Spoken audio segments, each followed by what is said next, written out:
Assalaamu calaykum waraxmatullah mar kale iyo CJ on style. CJ on style ayaa dalbatay lacag madax furasho ah oo boqolkiiba 20 ah. Qof walba oo account ku leh CJ on style kaasoo lacag ay ka taal halkaas wuxuu ku qasban yahay inuu bixiyo boqolkiiba 20 lacagta ku jirta accountkiisa. Taasoo macnaheedu yahay haddii ay ku taalo $100 waa inaad ku shubtaa $20 oo kale. Fariintan waxay xigtay fariin hore oo ahayd inuu qofka samaysto insurance asigoo bixinaya $98. Maanta waxaa soo dhacday fariin ah qofkii inuu bixiyo boqolkiiba 20 lacagta ku jirta accountkiisa, inuu lacagtaas uu kale inuu soo deposit gareeyo. Qofka waxaa laga doonayaa inuu deposit gareeyo boqolkiiba 20 lacagtiisa. Kadib 3 daqiiqo waxaa deposit uu soo gali doonaa systemka. Qofkii kadib wuxuu awood u yeelan doonaa 20 daqiiqo kadib inuu sameeyo withdrawal. Halkaani waxaa loo sameeyay ama waxaa loogu sheegay inuu qofkii maro 3 step. Stepka koowaad, qofka waa inuu furo accountkiisa ama page-ka deposit page-ka. Kadib waa inuu lacag dhigaa lacagtaas oo ah USDT asigoo loo active gareyn doono withdrawal systemka. Waa inuu shubaa boqolkiiba 20 lacagta. Qodobka labaad wuxuu sheegayaa mid ka mid ah stepska uu qofkii ku deposit gareyn lahaa lacagta isagoo tagaya platformka CJ on style si uu active gareeyo accountkiisa.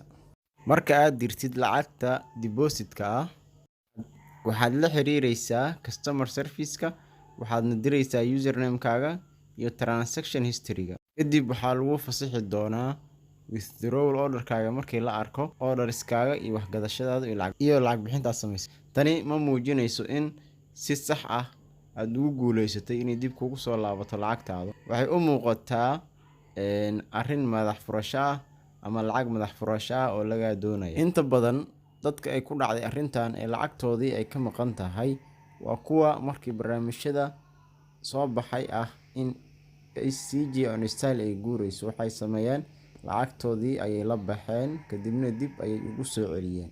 Dadkaasi CJ on style ama CJ app waxa ay qaadatay in ay ka xanibto lacagahooda. Su'aasha isweydiinta mudan ayaa ah yaa jooga customer service-ka CJ app. Waa laba artificial intelligence ama laba robot kuwaasoo qofkii u jawaabaya su'aalaha lagaga jawaabaya maaha su'aalahaadii saxda ahaa ee mar walba waxaa lagaga jawaabi doonaa su'aalo aadan adiga weydiinin, taasoo muujinayso waxa kuu jawaabay inay yihiin robot ama waxa loo yaqaano bot. Mar walba way dhacdaa in botka la programmiyo si dadka customerska ah uu ugu jawaabo markii laga maqan yahay.